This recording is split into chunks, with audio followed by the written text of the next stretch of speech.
Welcome to एमगेट। मैं प्रदीप स्वागत करता हूं आपका। कंट्रोल सिस्टम सब्जेक्ट में हम न्यूमेरिकल्स कर रहे हैं। तो हम लोग न्यूमेरिकल्स आज जो करने वाले हैं वो स्टडी स्टेट एरर पर बेस्ड न्यूमेरिकल्स। तो बात करें तो पहला जो क्वेश्चन लेने वाले हैं वो है कि ये unity negative feedback system whose forward path transfer function दे रखा है आपको जीओपीएस। इट मीन्स बात करें फोकस करें फॉरवर्ड पाथ ट्रांसफर फंक्शन, तो इसके बारे में बताया है। फॉरवर्ड पाथ ट्रांसफर फंक्शन का मतलब क्या होता है आप लोगों को बताया मैंने कि फॉरवर्ड पाथ ट्रांसफर फंक्शन को अपन कहते हैं ओपन लूप ट्रांसफर फंक्शन। उस सिस्टम के फॉरवर्ड पाथ में जो गेन कनेक्टेड होता है उसी की वैल्यू होती है ये फॉरवर्ड पाथ ट्रांसफर फंक्शन। तो इसके लिए आपको OLTF की वैल्यू दे रखी है, ओपन लूप ट्रांसफर फंक्शन की वैल्यू दे रखी है आपको g of s is equal to k divided by s square. अब बात करते हैं आगे the steady state error for step input, और उस close loop negative feedback system के ऊपर एक स्टेप इनपुट अप्लाई किया गया है और उस स्टेप इनपुट के कारण कितनी एरर आ रही है वो पूछिए आपको।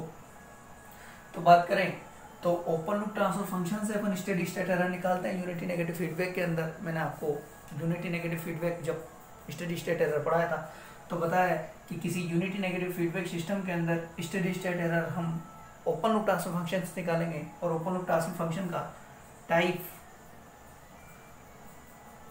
of OLTF एंड इनपुट, इन दोनों पे अपनी स्टेडी स्टेट एरर डिपेंड करती है। आपको बताया था मैंने कि ESS is the function of OLTF and input. ये चीज आपको पता है। आपको इनपुट दे रखा है स्टेप और आपको OLTF दे रखा है ये, तो आप लोग यहाँ से कैलकुलेट कर सकते हो इसके लिए स्टेडी स्टेट एरर। और पर्टिकुलर बात करें इनपुट स्टेप अप्लाई किया गया है तो steady state error for step input 1/1 plus KP होती है। ये चीज आपको पता है 1/1 प्लस KP होती है। और यहाँ KP की जो वैल्यू होती है वो होती है limit s tends to 0 g of s। KP की वैल्यू कैलकुलेट करता हूँ मैं तो limit s tends to 0 g of s की वैल्यू है अपने पास k divided by s square, और s टेंड्स टू 0 पर ये सिस्टम अपने पास इनफाइनाइट दे रहा है तो KP की जो वैल्यू आई है वो इनफाइनाइट आई है इसके लिए। तो स्टेडी स्टेट एरर कैलकुलेट करता हूँ मैं 1/1 plus infinite, it means ESS की जो वैल्यू आएगी वो 0 है। इनफाइनाइट प्लस माने infinite, something divided by infinite is equal to 0। तो फॉर पर्टिकुलर इस इनपुट के लिए यदि बात करें, स्टेप इनपुट के लिए बात करें इस सिस्टम के लिए, तो अपन को यूं ही पता लग रहा था ये टाइप 2 सिस्टम है। टाइप 2 सिस्टम केवल पैराबोलिक इनपुट के लिए स्टेडी स्टेट एरर फाइनाइट देगा। अदरवाइज अपने पास यदि यहाँ पर रैंप इनपुट भी अप्लाई होता तो स्टेडी स्टेट एरर 0 होती और पैराबोलिक के लिए फाइनाइट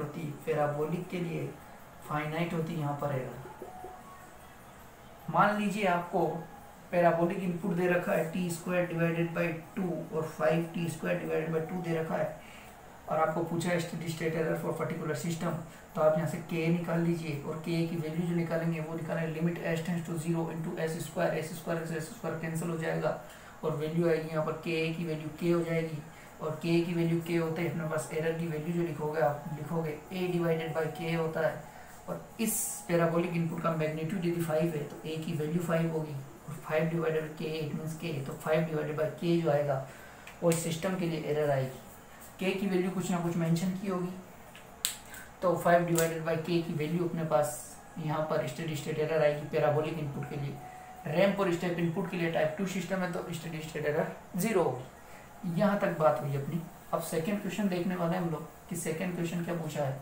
सेकंड क्वेश्चन की बात करें, सेकंड क्वेश्चन में नेगेटिव यूनिटी फीडबैक सिस्टम दे रखा है और उसका ओपन लूप ट्रांसफर फंक्शन आपको दे रखा है। तो ओपन लूप ट्रांसफर फंक्शन आपको दे रखा है, it mean g of s आपको दे रखा है। g ऑफ s दे रखा है 50 divided by s square s plus 5, ये आपको दे रखा है। इस सिस्टम में एक इनपुट अप्लाई किया गया है r ऑफ t जिसकी वैल्यू है 2ut plus 5tut plus 10t square u of t। ये इनपुट अप्लाई किया गया है। तो ये इनपुट अप्लाई किया इस सिस्टम के अंदर एक स्टेप है, एक रैंप है और पैराबोलिक है, तीनों इनपुट अप्लाई किए गए हैं। और स्टेडी स्टेट एरर आपको पूछ रहा है ये सिस्टम की इसके लिए, और ये OLTF ऑफ द सिस्टम है। तो आप लोगों को मैं बताऊं तो एक काम, अगर इस क्वेश्चन को सोल्व करें हम लोग तो बहुत ही स्मार्ट वे से सोल्व करना करें। तो बात करें कि टाइप सिस्टम का सबसे पहले टाइप डिसाइड करते हैं कि ये टाइप क्या है, टाइप 2 सिस्टम है। देखते ही पता लगा 2 pole at origin, it means type 2 system. अब टाइप 2 सिस्टम के लिए बात करें तो केवल पैराबोलिक इनपुट फाइनाइट एरर देता है, पैराबोलिक इनपुट फाइनाइट एरर देता है, स्टेप इनपुट 0 एरर देगा, रैंप इनपुट 0 एरर देगा, पैराबोलिक इनपुट फाइनाइट एरर देगा। तो टाइप 2 सिस्टम है, इट मीन्स पर्टिकुलर इस इनपुट के लिए ESS की बात करें तो इसके लिए 0 होगी, इस इनपुट के लिए अगेन 0 होगी, इस इनपुट के लिए समथिंग फाइनाइट होगी। स्टेडी स्टेट एरर की वैल्यू तो आएगी बट इन दो इनपुट्स के लिए 0 होगी। और आप लोगों को बताया है कि पर्टिकुलर यदि इनपुट्स का कॉम्बिनेशन अप्लाई किया गया हो किसी सिस्टम पे तो उसमें steady state error particular input से जो आती है उन सबका सम के बराबर होती है। यदि हम इस इनपुट की स्टेडी स्टेट एरर, इस इनपुट की स्टेडी स्टेट एरर और इस इनपुट की स्टेडी स्टेट एरर को ऐड कर दें तो जो ओवरऑल स्टेडी स्टेट एरर आएगी सिस्टम की वो आ जाती है। तो हम लोग इसके लिए कैलकुलेट करने वाले हैं पैराबोलिक इनपुट के लिए। तो मेरे पास जो RT है वो केवल कैलकुलेट करने वाला हूँ मैं 10t² UT के लिए, क्योंकि मुझे पता है कि बाकी दो इनपुट्स के लिए type 2 system 0 steady state error देगा। तो स्टैंडर्ड पैराबोलिक जो फंक्शन होता है वो क्या होता है, AT²/2 मैंने आपको बताया है, AT²/2 होता है। मैं इसको इस फॉर्म में कन्वर्ट करने वाला हूँ। तो RT को मैं लिखने वाला हूँ AT²/2, इसमें 20t²/2 U(t). इससे इस सिस्टम पे कोई इफेक्ट नहीं पड़ा है, बस मैंने डिवाइड/2 लगा दिया नीचे, फिर डिवाइड/2 आ जाएगा। अब मैं स्टेडी स्टेट एरर कैलकुलेट करूँ तो मेरे पास जो KA निकलेगा स्टेडी स्टेट एरर के लिए वो होता है limit S tends to 0 S² G(s).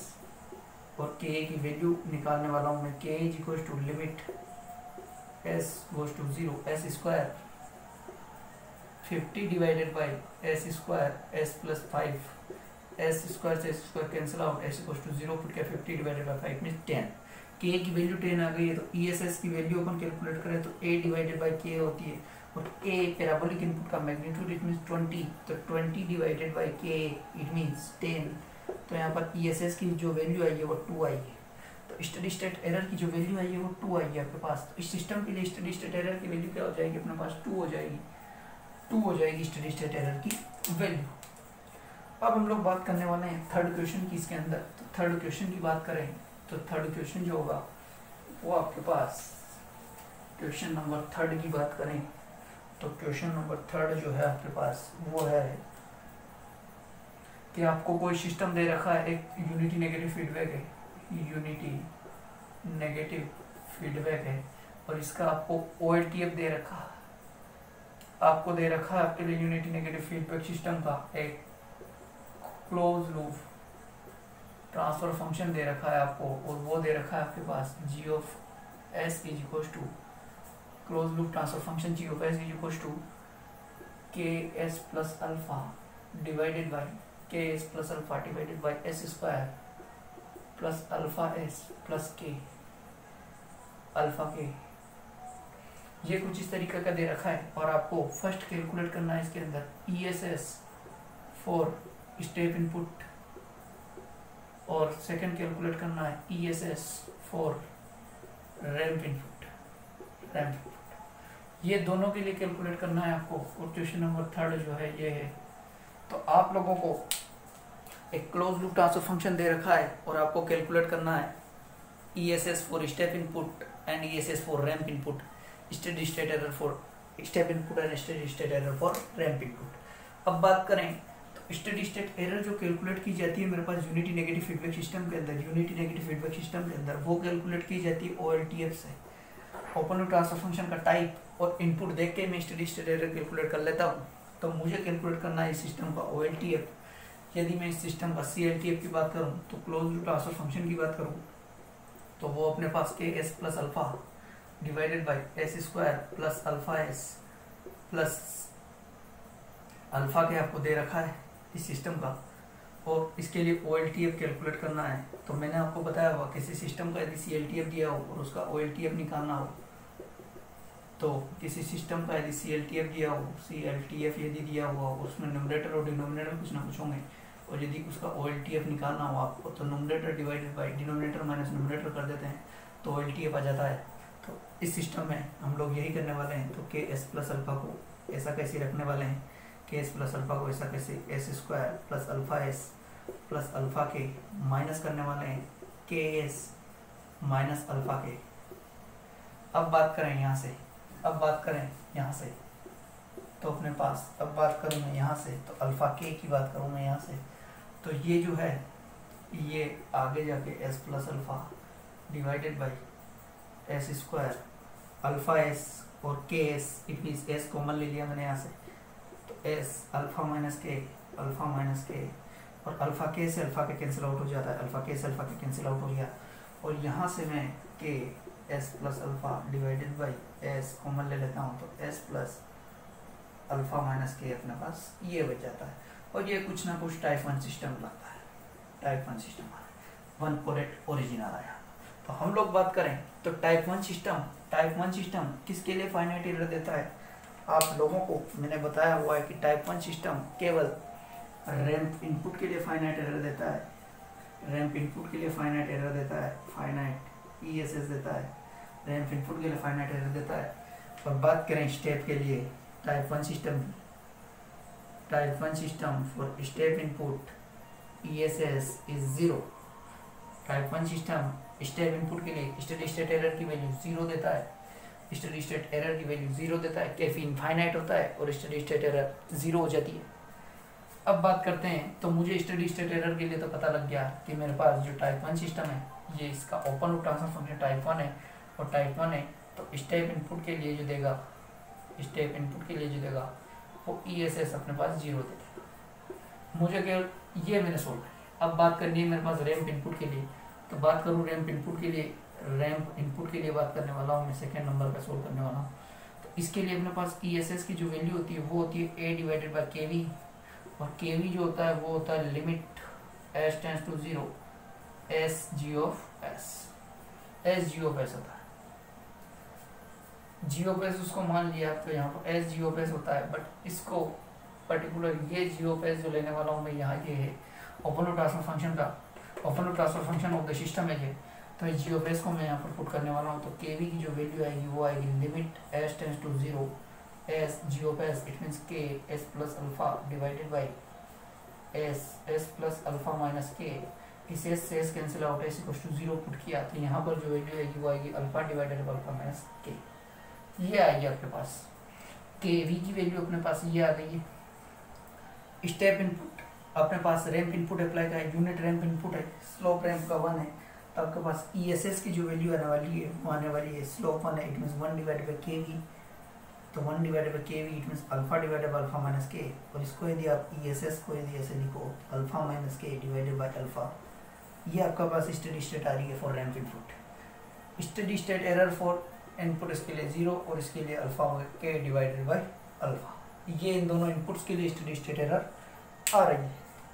और बात की जाए तो पैराबोलिक इनपुट के लिए जो एरर देने वाला है ये सिस्टम, पैराबोलिक इनपुट के लिए पैराबोलिक यदि आपने अप्लाई कर दिया, पैराबोलिक इनपुट यदि अप्लाई कर दिया T square divided by 2 you of T apply कर दिया, तो सिस्टम के लिए ईएसएस जो देगा वो इनफाइनाइट देगा, क्योंकि के की वैल्यू जो आएगी वो 0 आएगी और के की वैल्यू यदि 0 आएगी, के की वैल्यू 0 आएगी और वो ईएसएस जो होगा वो इनफाइनाइट होगा। तो ये थी स्टेडी स्टेट एरर पे कुछ क्वेश्चंस। मैंने टेलीग्राम चैनल पर एक पीडीएफ अवेलेबल करवाई है जिसमें सारे सेकंड ऑर्डर सिस्टम पे बेस्ड जितने भी क्वेश्चंस है, टाइम रेस्पॉन्स पे जितने भी क्वेश्चंस है वो आपके पास है, और उन क्वेश्चंस को आप सोल्व करिए। यदि कोई डाउट होता है तो आप टेलीग्राम चैनल पर अपलोड कर सकते हैं या फिर आप कमेंट सेक्शन में जाकर पूछ सकते हैं। कमेंट सेक्शन में न्यूमेरिकल्स वाले चैप्टर्स में, न्यूमेरिकल्स वाले वीडियोज़ में आप कमेंट करिए और पूछिए कोई भी डाउट हो आपको। Thank you.